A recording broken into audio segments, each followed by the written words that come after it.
Continuamos al compás del pueblo con el maestro Ramón Barrios. El maestro Oscar Martínez, excelente músico y compositor, fue su maestro de saxofón, ¿no? Nos Sí, contaba. tengo el orgullo de haber tenido ese maestro como profesor de saxofón. Él fue un tremendo maestro y un tremendo músico.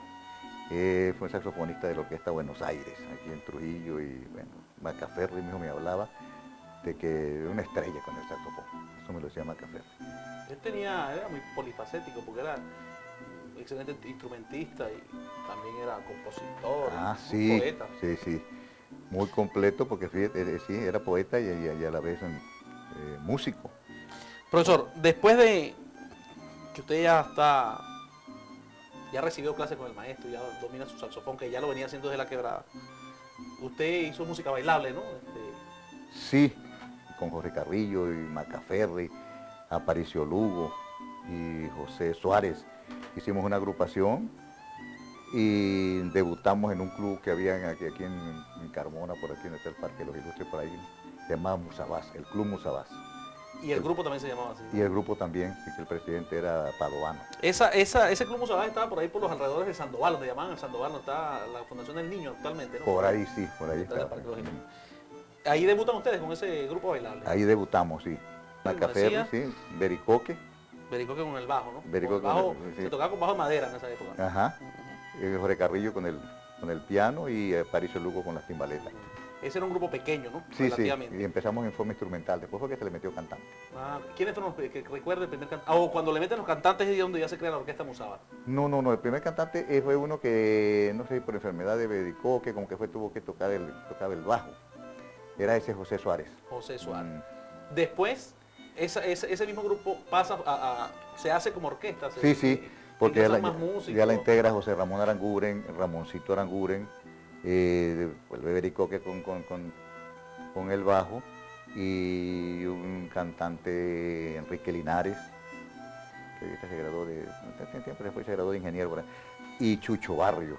Me decía que una vez Macaferri le dio una entrada a usted y le llegó el gerente del banco. Cuéntenos algo de eso rápidamente. Bueno, porque eso fue que en esa época había el concepto de que el músico pues era una persona que debía ser músico nomás, pero no tenía otros cargos, por lo menos como de mucha responsabilidad, como un banco, una cosa de esas, porque había ese concepto, ¿no? Yo trabajaba en el Banco Comercial de Maracaibo y el gerente era pues una tremenda persona, como era el bachiller Godoy Graterol. Pero yo no sabía que él era de la directiva del club donde nos habían contratado. Yo iba a ir como a café. Y entonces vamos a tocar la pieza, tú sabes, ese de que estaba Estelita del Llano. Y entraba Macaferri con el tenor, con su parte de tan, ta, ta, ta, ti, ta, ti, ta, ta. Y a mí me tocaba la melodía, ¿no? Eso mismo. Y en lo que voy a entrar con aquella gana y aquel gusto, alzo la cabeza y veo la cara del gerente del banco al frente. A mí se me fue el mundo, digo, hasta aquí llegué yo en el banco. Digo, lo que digo, quedaré con la pura música, digo. Después tuvo usted otra agrupación bailable. Sí, a raíz de que se terminó la orquesta Musabás, yo hice una agrupación pequeña que resultó bastante interesante, con 2 saxofones nomás, 2 altos, que éramos Leonel Méndez y yo, Sebastián con el contrabajo, Cosme con la batería, porque hacía poco que se había acabado también la Sonora América, y entonces estaba Cosme con nosotros, y tumbador Guerra, Omar Guerra, como quiera, y después tuvo también Landaeta con nosotros. Ese es el... Y Ramón Zavala con la guitarra. Cantó con nosotros Echeverría, Hernán Rincón y Toño Viloria, fueron los primeros cantantes. Bueno, imagínese. Sí. Después de ahí es que usted entra a la banda de conciertos para ese tiempo, Banda Sucre, ¿no? Ah, sí, estando con la Orquesta Musabás. ¿Dirigía quién la banda en esa época? El maestro José Ramón Aranguren. Entra usted a formar parte de la banda. ¿Cuánto tiempo permanece usted ahí en la banda de conciertos? En la banda de conciertos como 20 años más o menos, 20 años. Porque yo en total tenía 27 años contando los servicios de la quebrada, porque yo en la quebrada, a pesar de que tuve un año nomás fijo, así, yo venía de Mérida y tocaba con la banda y me volví. Con el saxofón. Sí, con el saxofón. Como en la introducción, como comenzamos el programa, Usted ha ejecutado y dominado varios instrumentos, ¿no? Y su instrumento principal fue el fagot. Sí, podría decirlo que sí, porque fue el que lo estudié en Caracas, estudié todos los años. ¿Cómo comienza? ¿Por qué usted estudia fagot si para esa época ese instrumento ni siquiera aquí se conocía? No se conocía, eso es cierto. Entonces, ¿cómo? Y no solamente en Trujillo, parece que a nivel nacional como que no era un instrumento muy popular, ¿no? La gente se asombraba. Hoy en día todavía alguien ve un fagot y se asombra. Todavía usted le habla a cualquiera de un fagot y si no es músico y no está relacionado con él, no lo conoce. Que no, estamos no. hablando de hoy en día, Sí, pero en esa época, ¿por qué usted se interesa por el fagot? Me interesé por el fagot porque Jorge Carrillo se fue a estudiar a Italia y estando por allá yo lo que le encargo es un saxofón barítono que me consiguiera para allá una cosa, pero un monstruo. Y entonces él me dice que no, que hasta cuando yo estaba pensando en los saxofones que pensar en un fagot. A mí aquello fue un poco raro y fagot, ¿qué será eso? Dice.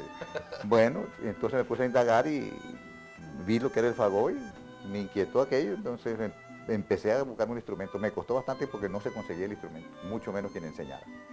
Las primeras clases las recibí en Maracaibo y después sí me fui a Caracas y hice todo el estudio del fagot lo hice en Caracas. ¿Y estudió con quién en Caracas? Con Filiberto Núñez. Estudié también el oboe con Lido Guarnieri, ya Lido Guarnieri sí está retirado. Es otro de los instrumentos que usted... aparte del El fagot, oboe, sí, el oboe, sí. Aprobando el tercer año, pero en un año, ¿no?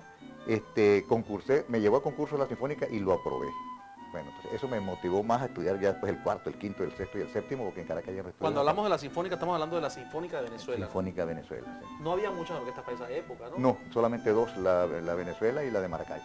Usted es fundador de la Orquesta de Cámara. ¿Cómo se inicia la Orquesta de Cámara y quiénes comienzan allí? Hubo un acto en el Ateneo donde tocó Beatriz Abreu el piano y Leonel Méndez tocó el saxo, no sé si el cuatro, como que fue un grupito ahí. Eso motivó a unas personas, creo que fue Julio Carrillo, Zambrano, un grupo de personas que eran allá, y dijeron que valía la pena hacer un buen grupo aquí en Trujillo, ¿no? Como oficializar eso. Exacto, una cosa de envergadura. Jorge Carrillo está recién llegado de Italia y entonces fue el más indicado para pedirle, exacto, pedirle sus consejos y nombrarlo como director de lo que se quería hacer. Y entonces pues Carrillo pues, tuvo la salida inteligente de que venía con unos conocimientos ya Sí, de allá, y con una formación distinta de lo que en realidad es la música, ¿no? Y entonces él dijo, no, de hacer una cosa que valga la pena. Y entonces él habló de una vez de una orquesta de cámara. Y se creó la orquesta de cámara. Bueno, con una excepción, vamos a decir así, que a mí me metieron con el saxofón barítono, que para ir a una cosa de música de cámara, donde iban a haber violines y cello y el piano y tal. Y la trompeta sí es un poquito más clásica, ¿no? Pero el saxofón y barítono, bueno, yo fui a hacer el papel del cello porque aquí no había cello, ni soñar que podía tocar. Usted tocaba la parte del cello. He tocado la parte del cello con el barítono. Sí. Y después retoma lo popular. Después retomé lo popular. Pero ya era por iniciativa suya, ¿no? Sí, que sí, es cuando sí, creo sí. que el septeto es lo que usted El forma. septeto, formé el septeto criollo. ¿Con quién hace usted esa agrupación? Esa agrupación la hice prácticamente con varios de los colegas de la Orquesta de Cámara. Sebastián Sáez, Leonel Méndez, Antonio Montilla, y ya se estaba iniciando otro flautista que estaba despuntando muy bien, que era Cheche, o sea, Rafael Sarmiento. Está en el ruedo todavía Cheche ahí con su flauta, Sí, no, pero, excelente sí, que flautista. se estaba despuntando en ese Uno momento. de los tantos músicos excelentes que se ha tenido en Trujillo. Sí, sí. Otro que integró fue Julio Segarra, que tocaba el piano. Es el septeto, creo. Música, géneros musicales Sí, nacionales. sí, música venezolana y sureña. Ese es el inicio de la orquesta típica Trujillo. Sí, Ajá, cuéntenos porque, esa transición, ¿qué ocurre ajá, ahí entre el septeto porque ese septeto con esta gente duró un año, ¿no? Pero entonces me llega otro grupo de alumnos de la Escuela de Música, como Iván Núñez, el mismo Cheche que venía de tal, y Pacheco, Arnoldo, que era mi alumno de fagot, y entonces volvimos a hacer el septeto ya con otra modificación, porque entonces ya no teníamos el bajo, porque no conseguíamos el bajo, entonces pusimos dos fagotes, uno siendo el bajo y otro siendo el bajo. Muy bien. Eso lo dirigía usted, sus Sí, arreglos. sí. Eso es otra de sus obras, ¿no? Ajá. El septeto y la orquesta típica, que está vigente, porque Ajá. ahorita yo soy músico de la orquesta típica y hoy en día todavía existe, y eso hoy en día es patrimonio del Sí, Estado, sí. y esa la fundó usted. Ese fue en el año... Ese septeto duró otro año, porque ahí sí pasó lo que está A típico. la típica que se fue en el año 78. Por ahí más o menos. 78. Pero es un Quisiera- honor para mí haber sido el fundador de la orquesta típica y la quiero mucho y espero que no se No, termine. y eso se le reconoce y eso tiene que saberlo la gente, nunca. que no lo pueda saber, los amigos que están detrás de las cámaras. El profesor Barrios fundó la orquesta típica que actualmente está vigente y está en play, como se dice, dando conciertos pedagógicos en escuelas, se está haciendo una gran labor. Y esa es una obra del maestro Barrios que tenemos que reconocerlo como trujillano. Después de la típica, usted deja la típica y en su afán y en su inquietud, usted forma otra agrupación, pero ya es con sus hijos, ¿no? Con los hijos y con Roger Marín y el popular Capino, Rafael Mendoza. Mendoza. Y con la gran colaboración que no puedo dejar de mi esposa, porque aparte de ya de los hijos míos tocaban 4 de ellos, ya estaban metidos ahí, pero al fin y al cabo pues era más fácil tanto para la preparación como para obligarlos a estudiar, para hacerlos estudiar que los demás. Pero mi esposa ahí colaboró mucho. Profesor, vamos rápidamente. ¿Cuáles instrumentos domina usted?